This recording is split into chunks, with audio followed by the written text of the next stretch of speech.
welcome back to It's Easy. In this series, I am covering basics of electrical engineering. Previously, I discussed about Ohm's law, ground, and simple DC circuit. In this video, I want to proceed little further. So, without a further ado, let's get started. In part 3, I will discuss about the series and parallel connections in circuit. Try to understand these concepts, as these concepts will be utilized in solving circuits in our upcoming videos. The first term is series connection. As it is clear from the name is that it is some kind of connection between two components. So when two components are connected in such a way that their one end is connected with each other, then they are in series connection.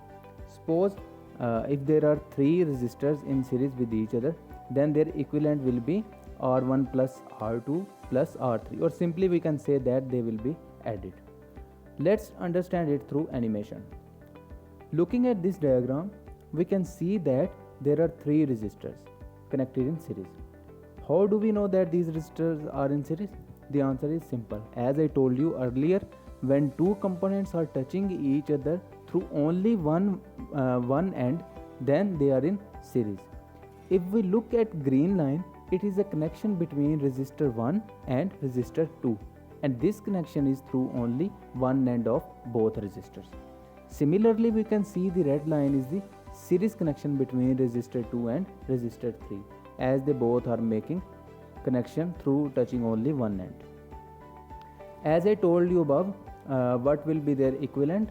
All resistors value will be added simply. It will yield 300 ohms, as you can see on the screen. Okay. Now what is parallel connection? It is a connection between two components in such a way that both ends of both components are touching each other. Okay. When connection is made through only one end of component, it is in series, and when it is made through two ends of components, it is in parallel. Simple. So how do we calculate the equivalent of parallel connected components? Suppose there are three resistors in parallel with each other, then we have to use this formula showed on screen to calculate the equivalent. Now look at this animation for better understanding. See, the green line is the connection between resistor 1 and resistor 2.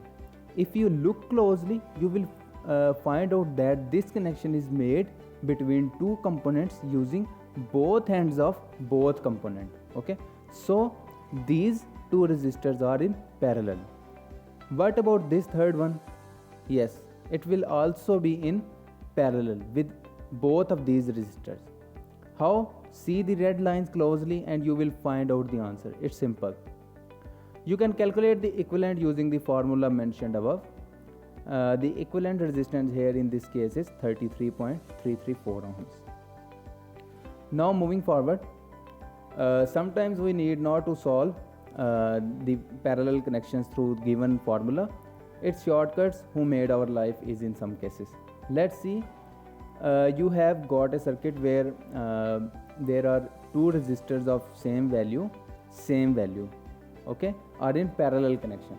Then instead of using formula, you can simply say that the equivalent is half of the value of one of those resistors. Let's make this shortcut clear using the animation. Here 2 ohms resistors are connected in parallel. So what will be the equivalent?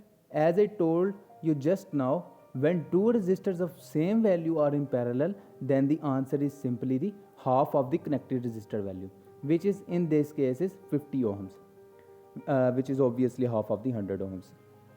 A second case is also displayed here, where two resistors of 20 ohms are connected in parallel. So what do you think? What will be the value here? Okay, please do let us know the answer in comment section.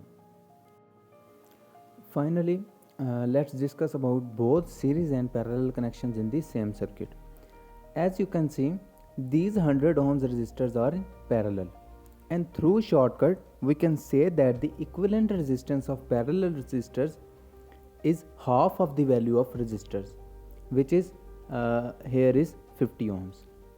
Now 250 ohms are in series with each other. Easily we can add these two resistors and it will yield 100 ohms as equivalent resistance. Now I hope all of you found this video helpful. If yes, then consider liking and subscribing. It gives motivation to improve the content. I will be back with next video, but till then, bye.